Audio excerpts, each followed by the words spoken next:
Hi, I'm back, doing the best I can here. Honest to God, if I never put out another episode, nobody would give a rat's ass. I'm personally trying to be consistent with it, so here we are. It's amazing how much can happen in a week's time. Honestly, it's just remarkable. I've never seen anything like it. Also, it's Mercury retrograde. I normally am pretty good at dodging the effects of Mercury retrograde because I prepare myself. I know what to expect. I've got my rituals, like to just make sure I'm safe during this troubling time. Unfortunately, I could not escape the wrath of Mercury retrograde pre-shadow and now the main event. So just know that I am holding on for dear life. And it's been quite tricky. But like I said, no personal updates. However, today is going to be kind of fun. I thought to myself after several manic episodes, what could I possibly talk about here? And I said, you know what? You guys know a little bit about my dating life, but you don't know all of it. So why not expose myself for an hour and share everything? I think that would be fun. I really do. So I plan on telling you everything about my dating life over the last 4 or 5 years. All of the dates I've been on, the best, the worst, the most terrifying, the most magical. I mean, we're going to cover it all, and it's going to be a wild ride. As you can imagine, in 4 or 5 years, I've seen it all. I've been on these streets for a minute, and I've seen quite a bit. And that's why this is perfect, because I've got stories for days here. It's just like I could write a book, and I do plan on doing so. I've dabbled in all sorts of waters, okay, with men, right? I've seen the DJ, the actor, the chef, the occasional drug addict. Every avoidant in the tri-state area, I've seemingly come in contact with them. Let's just fucking expose ourselves. Ultimately, I'm really not exposing these guys. I'm exposing myself. This puts me in a very vulnerable position here. And if you happen to be listening to this and recognize a story that sounds oddly familiar, please know that I'm actually not even remotely sorry. I'm not. It's just like, it's my life. I'm not giving out your social security number. Relax. Before we have a little story time with my dating life, you should know is that even remotely necessary, the beeping? You should know a few things about me. It'll really help set the scene. You need to know how I move, how I operate with dating, because otherwise, none of these stories are going to make sense. On any first date, it takes me a matter of seconds, people, not minutes, not days, not several dates, seconds, to know instantaneously if I like you or not. Some would call it intuition, others just call it the ick. I don't know, but it's like this thing that just happens and you will know. I'm also not great at hiding it. I have a history of flight. Yes, you heard that right. Flight. I don't ride things out. I get up and I leave. And I know that sounds crazy, but time is the most precious currency here, and I don't have any of it to waste. And the moment I go into that flight mode, I have to get the hell out of there. On the flip, if I like you, it's going to be a magical evening. Majority of these dates were with various people that I can safely say were not the one. Starting off nice and easy, I thought I'd tell you about the most terrifying date I've ever had. The thing with this date was, on paper, it wasn't even that scary. But for some reason, for me, it was terrifying. And here's why. This guy I had never met before. For start, let's get that out there. I had never met this man before. Wanted to do a date. I was like, okay, what did you have in mind? He tells me, he was like, well, I was thinking actually I'm a great cook. I would love to cook a meal for you. Now, before you're like, Ella, what the hell are you doing going to a stranger's house for him to cook for you? I know. But the thing is, I've actually done this in the past before. It actually was kind of fun and quite romantic. So I was open to it at the time. It's safe to say that would never happen again, given this particular date, but Just know that I've learned my lesson. I distinctly remember getting ready for the date and feeling like I kind of don't want to go. I kind of don't want to go. So I had that brewing, and looking back, that was really my intuition saying, don't go. I go to his place, and the moment I set foot in the lobby, I knew instantaneously this wasn't going to work for me. It had nothing to do with his apartment, money, nothing. I just had an immediate feeling in every one of my chakras that this was not going to go well. The vibes in that lobby were strange. There was like a mixture of college kids and hookers, and I don't even know what the hell else was going on, but it was chaotic. Now at this point, I'm on his floor, I'm walking down the hallway, and I start to feel myself go into fight or flight. This was a long walk, okay? I was walking down his hallway like, oh my fucking God, what are we doing? I knock on the door. He does a big hello. I'm like, hello. It was in this moment that I realized he was a catfish. He looked nothing like his photos. He wasn't ugly. He's, I'm sure, a good-looking guy for some. It just, for me, I was like, catfish. Like, that was the first thought in my head. Now, I enter the apartment. My shoes are not off just yet. They're not. Coat is still on because, honestly, I'm already planning how to leave. While I'm walking in, I notice there's a significant amount of shoes, and this is seemingly a 2-bedroom apartment. And I said, oh, do you have roommates? This man is in his late 30s, people. His late 30s. There's nothing wrong with a roommate, but he lives with his brother. And something about that just was like, okay, I've now got to get out of here. I've got to get out of here. And he's like kind of being strange. Like the vibes in the entire apartment are strange. He's awfully quiet. I'm dead quiet because I am in overdrive trying to figure out how to get out of there. It's tense in there, okay? It's pretty tense. He's quite literally boiling water for shrimp scampi pasta, but I just was like, I could feel the tension rising between myself and him, noticing that I am in fact uncomfortable, and I haven't said a word. All of a sudden, this man gets quite aggressive. He's like, if you want to leave, you can just go. Just go. And I was like, you know what? Actually, I am going to go. I'm going to go right now. And I was like, but I'll see you. Like, bye, see you. And he goes, actually, you won't.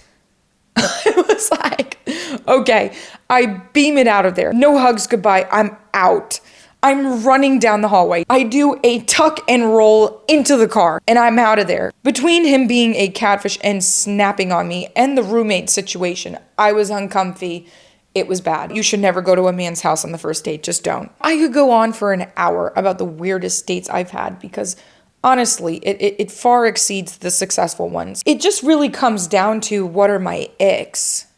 That's really what it's about, is like, why was the date weird? I had an ick, so it's kind of like that. I had this one date where upon first meeting the man would not stop saying to me, I know you're obsessed with me. Come on, like, just admit it. You're obsessed with me.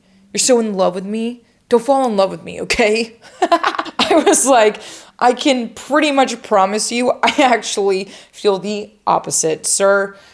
You're scaring me, and I don't want to be a part of this anymore. This is a strange game. Is the hope that I'm going to be like, yeah, you're right. You know what? I'm obsessed. You got me.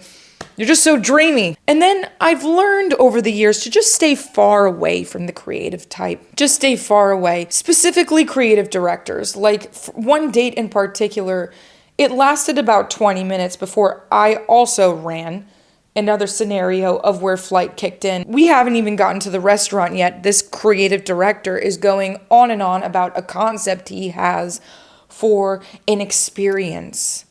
I'm over here like, dude, are you planning a festival? Like, is this Coachella? And he's like, no, dear God, no.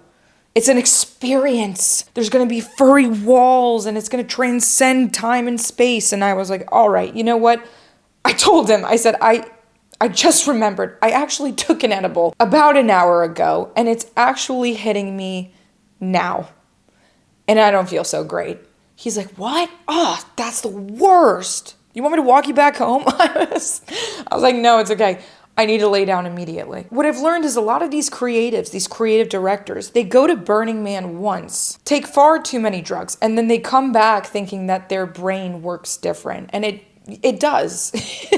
You're right, it actually does because you fried it. So we stay away from those. I also try to stay away from starving artists. I had a phase where I was like, oh, I just want somebody who's kind of like artsy.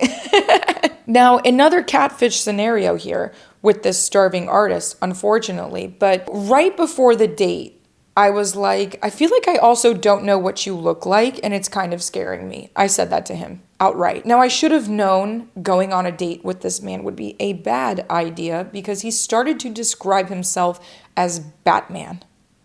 He was like, picture Batman. And I was like, okay, looking back, that actually was icky, but I kind of was excited to meet Batman. Okay. So I go to the date. Turns out he's about 6 inches shorter than me.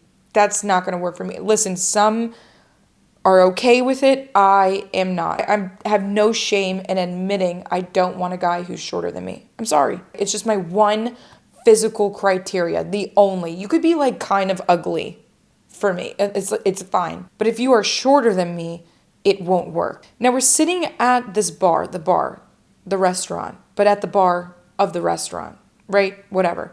And he's doing this face where it like kind of looks like he's uncomfortable and there's like pauses. He's kind of going like this.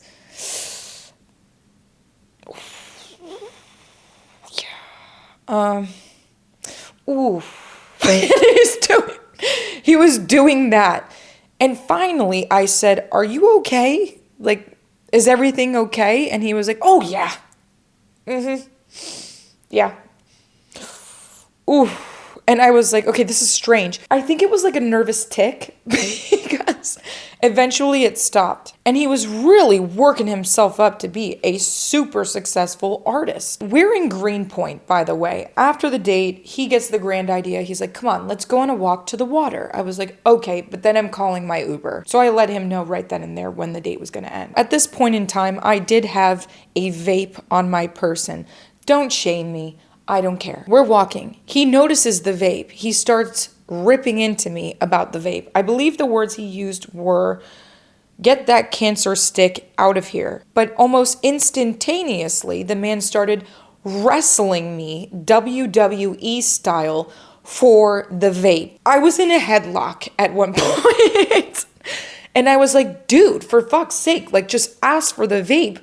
Why are we wrestling right now? Like, I didn't sign up for Brazilian Jiu-Jitsu. What's happening? So now we're on this walk getting to the waterfront, and he goes, oh, look, it's my house. It's my apartment. And I look, and I don't see a house. I'm like, where? And he was like, that building right there. Guys, it was an abandoned walk-up, okay? All of the windows were boarded up, lights off. I don't think there was electricity, period. So where do you live? And he was like, oh, I just took over the second floor. And I was like, oh, no way. He's like, yeah, it's a little run down, but it works. My guy, run down is not the word that I would use. I think you're squatting. Please, there's no judgment, but it just was like, we talked about how successful you are for about 45 minutes. Who are you? Like, who are you? I don't go off of money or talent or whatever. It's the connection, right? So please know that about me. But this was just like, what's happening here? Let's move on to something more positive here, people, okay? The most lavish date, not to be mistaken with the best date I've ever had, the most lavish date I've ever had. The story starts with a Parisian. In New York, of course, but it starts with a Parisian. Go figure. The first date with this guy is actually quite funny. I will tell you about it because the second date is the most lavish date. On our first date, we were going to Sartiano's.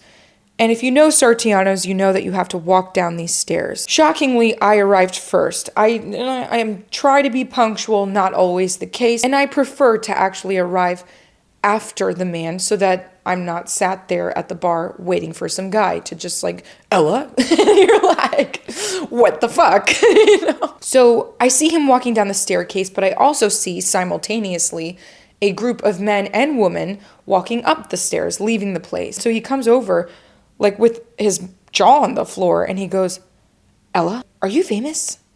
And I was like, what? And he said, that whole group of people said they recognized you. They were like, that's Ella Jordan. That's Ella Jordan. And I was like, okay, that could be for like 500 other reasons. This guy was kind of fangirling for the first 30 minutes. He had convinced himself that I was famous. It was actually nice to play famous for 2 seconds, but then it kind of got old. The dinner was fine, but again, I get that instant, this isn't gonna work. Like, I don't like you. So he says to me, he was like, listen, I had a lot of fun tonight. Like, I know I don't live here and whatever, but I had planned this thing for tomorrow and I need a second person. Would you be willing to come? And I was like, why do you need a second person for what you plan tomorrow? What is it? And he was like, I booked a helicopter tour. And I rented the whole thing and I need another person for the wait. I'd never been on a helicopter tour. I was like, this will be fun. Why not? Like, say yes, right? So I did. I went on a full-blown helicopter tour with this man. We're walking to it. I mean, it's like kind of a crazy experience just getting in the thing. And there's a photographer there and he's like, all right, happy couple, look over here. And I'm like, oh, for fuck's sake. I'm scared about getting decapitated by this propellers, which felt awfully close. But and he's so happy. He's like, oh, I love you. And I'm like, no, just, this isn't gonna work. I'm just here for emotional support. It was magical. I've lived here all these years and I've never seen New York like that. I mean, it was breathtaking. One time I was going to go on a date with a celebrity. I had met him out, so this wasn't like through an app. And he's like, hey, come meet at mine and we're gonna go for a ride over to Malibu and it'll be really, really special. I was like, okay, cool. Sounds super romantic. I'm in. Now he sends me an address. I pull up in my Jetta. I park the car and I'm looking at the house and I'm like, oh, nice house. All of a sudden I hear, hey there. And I was like, what the fuck? And there this man is in an RV. That's not his house. He lives in this RV full time. And I was like, oh, this is just where you're parked. I love your place. This is so cool. You live in an RV. That's awesome. How nice. I don't have a problem with camping. I don't. I recognize that some people have chosen different lifestyles and to do the van life. I think that's fabulous.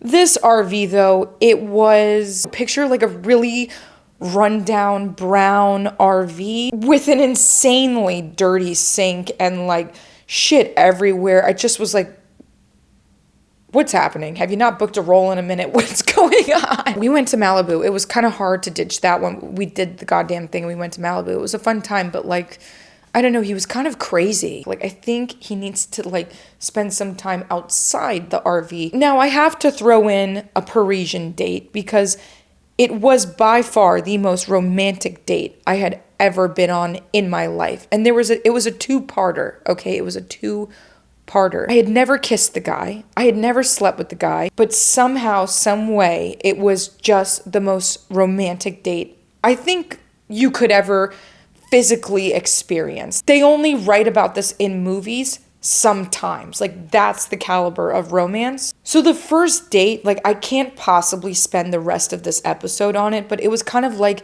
a day to the night kind of date. It was like a long date. He meets me at Luxembourg Garden. Right off the bat, we're having this deep romantic conversation about our views on love. And you know me, I did an entire episode on love. Like, once this guy got me going, I couldn't shut up. Like, I was yapping away. And so we were loving it. And I was like, okay, well, I have other plans. So this was really nice. And he was like, please don't go. Let me show you Paris. I was like, okay, sure, why not? I was going to do that anyways. So I'm happy to do it together. We're like walking through the streets of Paris. It's just like, whoa. He takes me to Notre Dame. It was pretty magical. He was like, listen, like, if we never see each other again, let's just take a picture outside of Notre Dame. And I was like, sure. So we did that. And I was like, that was kind of weird, but it's a nice little memory. I'll show my kids one day. We go and have a beautiful dinner. It's nice. And he's like, let me show you just one more thing. And I'm like, okay, cool. What are you going to show me? He's like, get in the car. So I get in the car. And he's like, I want to show you the Arc de Triomphe at night. We see the Arc de Triomphe. I'm practically hanging out the window, taking a video of this thing. It was magical. And he had told the driver to slow down just a little bit so I could get a good video. This is critical for the story, okay? Critical piece of information. We had slowed down. Now we continue this drive, and out of nowhere, the guy turns to me and he's like, you know, Ella, you are the luckiest girl in the world. You really are. You're just the luckiest girl in the world.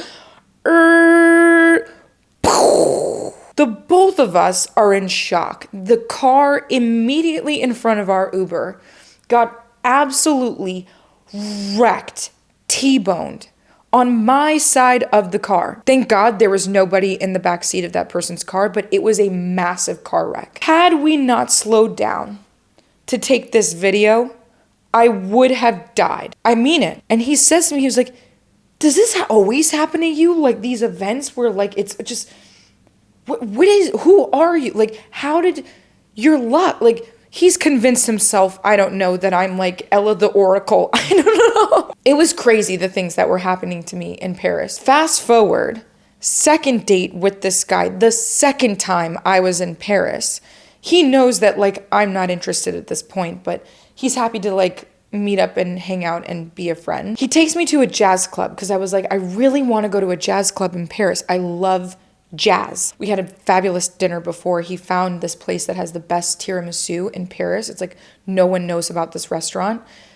And it was, in fact, the best tiramisu I've ever had in my life because he remembered I like tiramisu. We go to the jazz place, and conveniently, the jazz place was like near the Seine, the river. And it's nighttime in Paris, beautiful weather, whatever. He's like, let's walk along the Seine and I'll walk you back to your hotel. So we're walking along the Seine and reminiscing about the last time I was in Paris, about how I almost died, right? And when he was telling me, I'm just the luckiest girl in the world. And he's like, I mean it though. You really are the luckiest girl in the world. And all of a sudden, the sky, like you would have thought it was a UFO. It absolutely lights up. The both of us are like this at the sky. There was no sound. It wasn't a firework. Clear as day, a shooting star moving in slow motion across the sky. What the hell?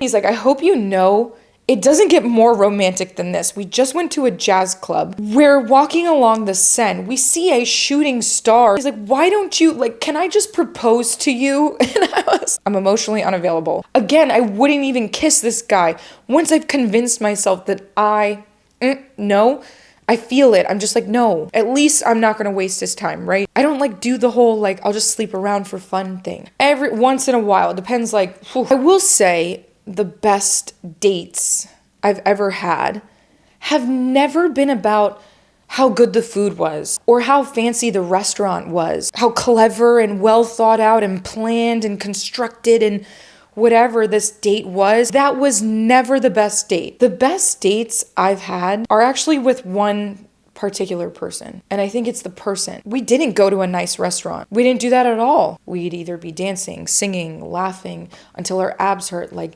it just, the energy, no matter what we did, was always so magical. You could be putting me in a helicopter, but if that connection, that feeling isn't really there, it doesn't matter. There was one time in particular where we went upstate, and the best part about it wasn't upstate.